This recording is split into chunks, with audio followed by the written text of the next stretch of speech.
नमस्कार साथियों, शिक्षा शास्त्र की एक और क्लास में आप सभी का स्वागत करता हूं। मेरा नाम है निकेत। अगर आप चैनल पर नए हैं या कहीं से भी आ गए हैं तो चैनल को जरूर लाइक सब्सक्राइब शेयर करें, क्योंकि शिक्षा शास्त्र विषय से जुड़ा कोई ना कोई टॉपिक आपको रेगुलर मिलेगा। तो लास्ट क्लास में हम लोगों ने क्या किया था कि एक नया टॉपिक शुरू किया था। जो टॉपिक था हम लोगों का क्या था, वो growth and development. Growth and development.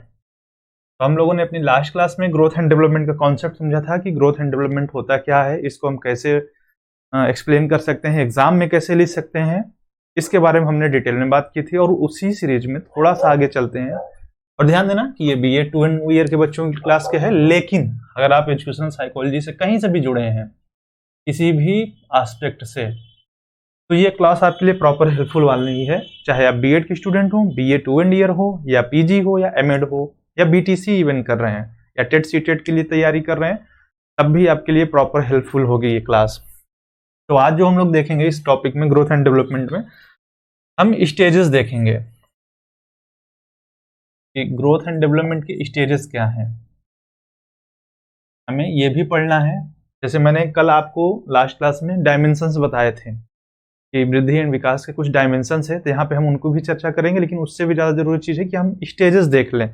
तो जो हमारी सबसे पहली स्टेज आती है, शैशवावस्था आती है। ये वृद्धि और विकास की सबसे पहली स्टेज होती है। नॉर्मली जो इसको हम लोग इंग्लिश में अगर हम यूज करते हैं, हम इन्फेंसी शब्द यूज करते हैं इसके लिए, जो कि यहाँ पे अगर हम तोड़ दिया जाए तो इन और फैंट से मिलके बना है। यानी एक लैटिन वर्ड है जहाँ पे इन का अर्थ होता है नहीं और फैंट का अर्थ होता है वो बोलने से लिया जाता है। अगर साधारण भाषा में हम लोग कह दें, अगर सामान्य अर्थों में इसका मीनिंग निकाल दें, तो एक ऐसी अवस्था जहाँ पे बच्चा बोलता नहीं। क्यों नहीं बोलता? क्योंकि छोटा बच्चा होता है यार, वो हर समय रोता रहता है, उसे बस खाने और रोने से मतलब होता है। इस वजह से इसे ना बोलने की अवस्था भी कहा जाता है।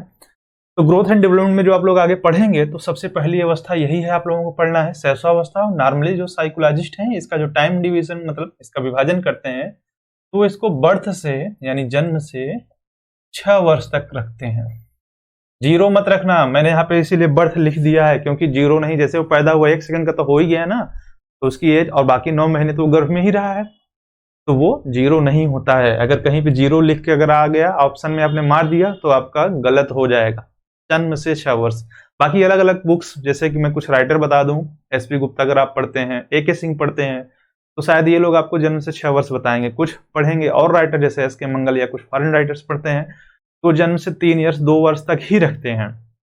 तो सबका कंसीडर अलग अलग है, लेकिन हमारे यहाँ जो चलता है तो वो हम यूज करते हैं जन्म से 6 वर्ष तक शैशवावस्था के लिए। इसको भी हम फिर अगर डिवाइड कर देते हैं, 2 हिस्सों में डिवाइड कर देते हैं, एक जन्म से 3 वर्ष तक और सेकंड उसके बाद का, यानी 3 से 6 वर्ष तक। तो इसे हम पूर्व बोलते हैं और इसे पश्च बोलते हैं।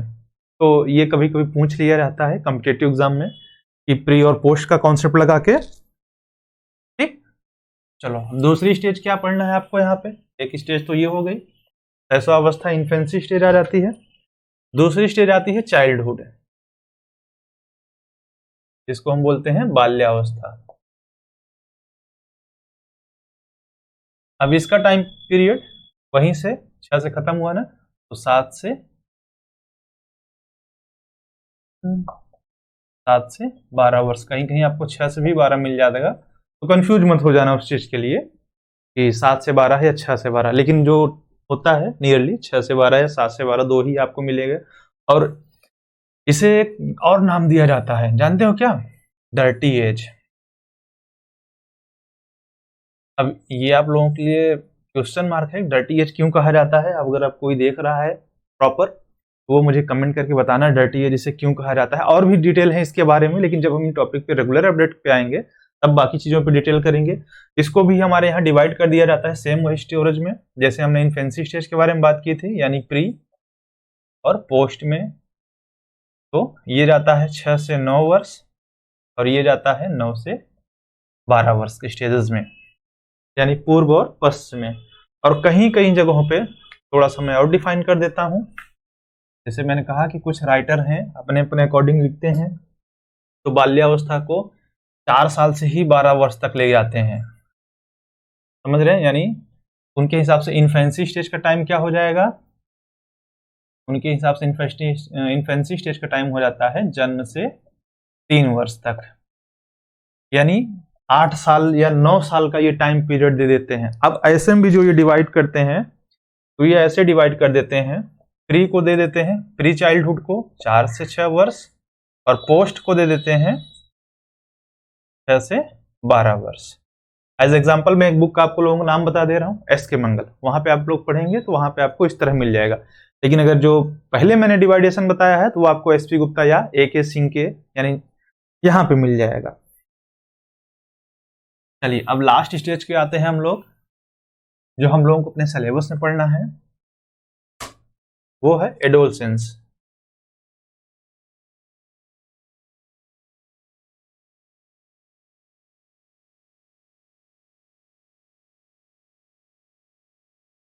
इसको हम बोलते हैं किशोरावस्था।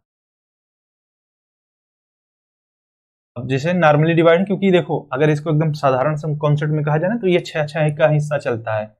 6 साल के लिए इन्फेंसी, 6 साल के लिए चाइल्डहुड और 6 साल के लिए एडोल्ट। तो सेम यहाँ भी हो जाएगा। इसे क्या कहा जाता है, हम देंगे टाइम पीरियड 12 से 18 वर्ष, और जैसा मैंने कहा राइटर के अकॉर्डिंग तो आपको मिल जाएगा ये 13 से 19 वर्ष भी मिल जाएगा। तो कंफ्यूज मत होना, लेकिन नॉर्मली हम लोग कंसीडर करते हैं 12 से 18 वर्ष इसको एडोलसेंस स्टेज यानी किशोरावस्था को। अब इसमें भी सेम डिवाइडेशन होता है प्री एंड पोस्ट का। तो 12 से 15 जो होता है वो प्री, और 15 से 18 पोस्ट। अब इन दोनों स्टेजेस में ना एक बहुत कॉमन थ्योरी है, क्या होता है इनके साथ जुड़ा है कि शुरुआती स्टेज में यानी 12 से 15 में जो बच्चा होता है वो होमोजीनियस होता है। होमोजीनियस का मतलब होता है कि अपने ही जेंडर के प्रति उसका अट्रैक्शन ज्यादा होता है, और 15 से 18 में वो क्या होता है, विषम की तरफ जाने लगता है, यानी विपरीत लिंग की तरफ उसका अट्रैक्शन होने लगता है, जिसको हम लोग बोलते हैं हेट्रोजीनियस। तो इन सारी चीजों को हम डिटेल में पढ़ेंगे। बाकी वृद्धि और विकास के जो डायमेंशंस थे वो मैं बता ही चुका हूं, तो यहाँ पे उनको मेंशंस नहीं करूंगा। और नेक्स्ट क्लास में हम जो पढ़ेंगे वो होगा इसके प्रिंसिपल्स क्या हैं, ग्रोथ एंड डेवलप के प्रिंसिपल्स क्या है, इसके सिद्धांत पढ़ लेंगे। और इसके बाद ये थोड़ा लंबा चैप्टर रहेगा, क्योंकि ये पहली यूनिट का डिटेल में जाना है आपको। अब जैसे इसको खत्म करेंगे हम लोग ग्रोथ एंड डेवलपमेंट, तो आप लोगों को ये स्टेजेस पढ़ने पड़ जाएंगे जो मैंने स्टेजेस बताए हैं, जैसे कि इन्फेंसी।